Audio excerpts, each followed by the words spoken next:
enough to get by at least. There was also the human drama, the dystopian future.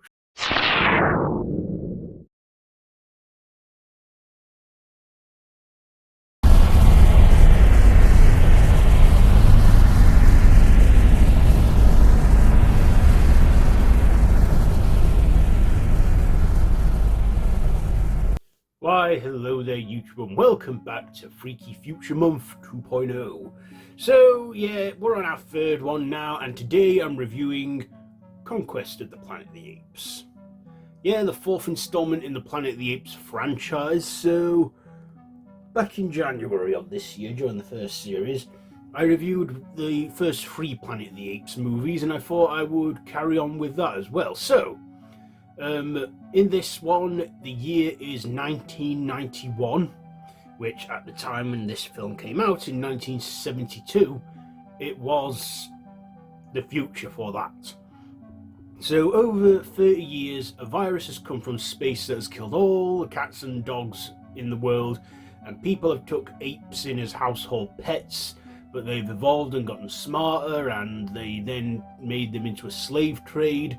And now grown-up Caesar, who was named Milo at the end of Escape from the Planet of the Apes, the son of Cornelius and Zira, has been raised in the circus and keeps his knowledge of speaking and that secret until he sees the mistreatments of some apes and calls them out for it. And then, of course, his guardian, who protected him, ends up being killed, and Caesar then starts to lead a revolution by conquering humans and then going a bit mad with power. But of course, with a descendant of slaves, McDonald, talking him round that he's asking him to show some humanity and mercy to these inhumans. Caesar takes that into consideration, and then it ends on a note where the apes have started to rise and get smart, and it's the beginning of a war. So what did I like about this one? Well, this was written by Paul Dern and directed by J. Lee Thompson, and of course it stars Roddy McDowell as Caesar, Don Murray, Ricardo Montalando or something, Natalie Turnby, and Harry Rhodes.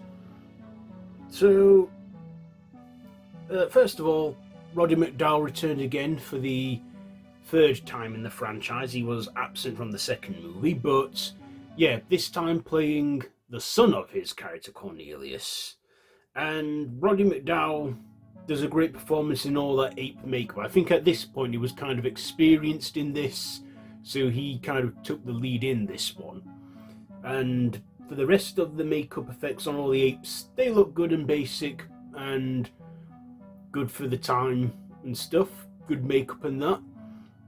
But of course you can also see that the makeup is starting to have its budget reduced and isn't as effective, but enough to get by at least.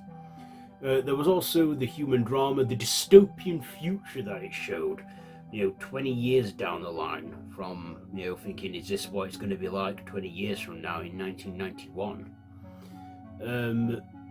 But yeah, I like the futuristic tone it gave for that time. Also, it's just like pure 70s science fiction. Also, the location where they filmed was a newly constructed area that was yet to be open to the public, so before it opened they sort of like decided to film the film there. And yeah, it kind of did look futuristic for its time, and I could see how it would look like that. Of course there was the drama, there was the revolution, but not to forget this was the 70s and they had to keep it PG at least.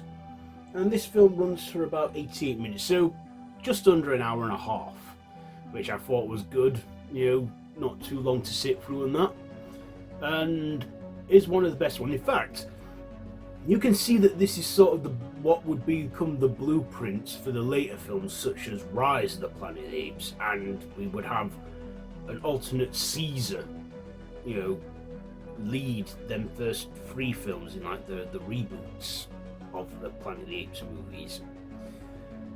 But yes, Conquest of the Planet of the Apes, I enjoy it. Not as effective as the other 3, but still alright enough. So I will give it 3.5 out of 5. 3.5 out of 5 for Conquest of the Planet of the Apes. So there you go. There is my Freaky Future review for this one. So have you seen it? Let me know what you think down below in the comments. If you like this video, be sure to give it a big thumbs up. Share with your friends and feel free to subscribe to the channel if you haven't already and hit that notification bell. All of my social media links are linked down below in the description so you can check all that out. I've been Random Ross and this has been Freaky Future Month. Well, Freaky Future review for Freaky Future Month 2.0. So until next time, don't have nightmares.